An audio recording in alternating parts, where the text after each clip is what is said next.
नमस्कार मंडळी, स्वागत आहे अवनीची मम्मा या चॅनलमध्ये। तुम्ही एकदाच माझं तोंड बघून घ्या, नंतर म्हणायचं नाही की पार्लरमधून आलात। चला तर मग आपण सुरुवात करूया। आता आपल्याला इथे करायचं काय आहे, गॅसवरती 10 ते 15 मिनिटं पाणी उकळण्यासाठी ठेवून द्यायचं आहे। तुम्ही बघू शकता पाणी किती मस्त उकळलेलं आहे। पाणी हळूच खाली ठेवायचं, नाहीतर घ्या हाताला भाजून, नाहीतर काय। आणि तुमच्याकडे जर टावेल असेल ना, टावेलनं असे 10 ते 15 मिनिटं चांगली गरम पाण्याची वाफ घ्यायची आहे। तुम्ही असं करत जावा, कारण की आपल्याला टाईम भेटत नसतो ना, तर कमीत कमी महिन्यातून किंवा 8 दिवसातून एकदा तरी असं उद्योगधंदा करत जावा। कारण की टाईम हा फक्त आपणच द्यायचा असतो, दुसरी कोणी देत नाहीत आपल्यासाठी टाईम। त्याच्यामुळे असे उद्योगधंदा करत राहा।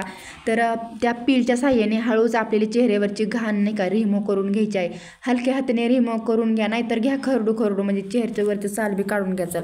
नाहीतर काय, हे सुद्धा सांगावं लागतं बरं का बऱ्याच जणांना। नाहीतर काय काय करतात, पिंपल्स आलेत म्हणून दाबू काढतात। आता हे तुम्ही घाण तुम्हाला दाखवते, तुम्ही बघू शकता माझ्या चेहऱ्यावर किती घाण निघालेली आहे। लय घाण निघालेली नाही बरं का, मी 15 दिवस झाला असेल माझा चेहरा व्यवस्थित स्वच्छ करून। आता मी येथे घेतलेला आहे थोडासा कोरफडचा तुकडा। नंतर घेतं मी भाजून ठेवलेली हळद, म्हणजे तव्यावरती चांगली लाल होईपर्यंत हळद भाजून ठेवायची आहे। आणि इथं घेतलेला आहे मध। आता म्हणा मध का बॉटलमध्ये ठेवला आहे औषधाच्या, आईची वेडी माया हो, आईनं गावाकडून मध दिलेला आहे ना, मी पण तसंच ठेवलेला आहे बॉटलमध्ये पॅक करून। आता आपली जे हळद भाजलेली आहे ना, ते 1 चमचा आपल्याला ते हळद घ्यायची आहे आणि 1 चमचा मध आपल्याला त्याच्यामध्ये ॲड करायचा आहे। आणि प्लस त्याच्यामध्ये आपल्याला कोरफड, म्हणजेच आपल्याला कोरफडचा थोडासा गर आहे ना, तो 1 ते 2 चमचे त्याच्यामध्ये आपल्याला मिक्स करून घ्यायचा आहे। हे फेस पॅक आपल्याला चमच्याने कमीत कमी 4 ते 5 मिनिटं चांगला हलवून घ्या, जेणेकरून त्याच्यामध्ये गुठळ्या राहिल्या न पाहिजे। तर फायनली आपला फेस पॅक इथं तयार झालेला आहे। तर आता आपण काय करणार आहोत, हलक्या हाताने आपण ह्याच्यावरती मसाज करणार आहे, ब्रशचा वापर करणार नाही। देवाने एवढे मोठे हात दिलेले आहेत आपल्याला, त्याच्यामुळे आपला हात जिंदाबाद। मग काय, दोन्ही पण हाताने असं लावून घ्यायचं आहे बरं का। टिकली काढायची लक्षात राहिली नव्हती म्हणून मी टिकली काढून हाताला लावलेली आहे। तर दोन्ही बी हाताने आपल्याला हलक्या हाताने असं मसाज करायचा आहे। कसं सांगू का, हा व्हिडिओ खास तर मी माझ्या बहिणींसाठी बनवलेला आहे।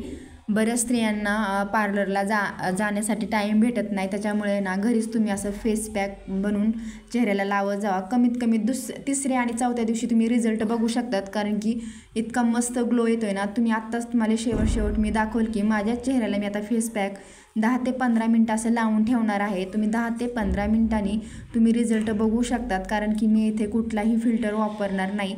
जर तुम्हाला दिवसा असा फेस पॅक लावायला जमत नसेल, तर तुम्ही रात्री असा फेस पॅक लावून तुम्ही ते रात्रभर ठेवू शकता। आता आपण हे 10 मिनिटं आता असंच लावून ठेवणार आहोत। फायनली तुम्ही रिझल्ट बघू शकतात। तुम्हाला मी आधीच म्हणलं होतं, पहिला माझा चेहरा बघून घ्या, नंतर तुम्ही म्हणसाल की मला पार्लरमधून आली। त्याच्यामुळं ना मी पहिल्यांदा शॉर्ट व्हिडिओ तसा बनवला होता। फायनली तुम्ही रिझल्ट बघू शकतात, किती मस्त ग्लो आलेला आहे। आज पहिल्या दिवशी एवढा ग्लो म्हणल्यावर 3ऱ्या दिवशी किती मस्तपैकी ग्लो येत असेल विचार करा। साबणाचा वापर करायचा नाही, वाटलंच तर तुम्ही थोडंसं बेसन पिठा आणि हळद टाकून चेहरा तुमचा 3 दिवस धुवा। साबणाचा वापर बिलकुल पण करू नका। आणि इथे तुम्हाला तुमच्याकडे जर ऑइल नसेल अलोवेरा जेलचं, तर तुम्ही इथे कोरफडचा थोडासा तुकड्याने मसाज चेहऱ्यावरती करू शकतात। असेच नवनवीन व्हिडिओ पाहण्यासाठी आणि टिप्स पाहण्यासाठी आपल्या अवनीची मम्मा या चॅनलला सबस्क्राईब नक्की करा। पुन्हा भेटूया नवीन व्हिडिओसोबत। तोपर्यंत स्वस्त राहा, मस्त राहा, बाय बाय।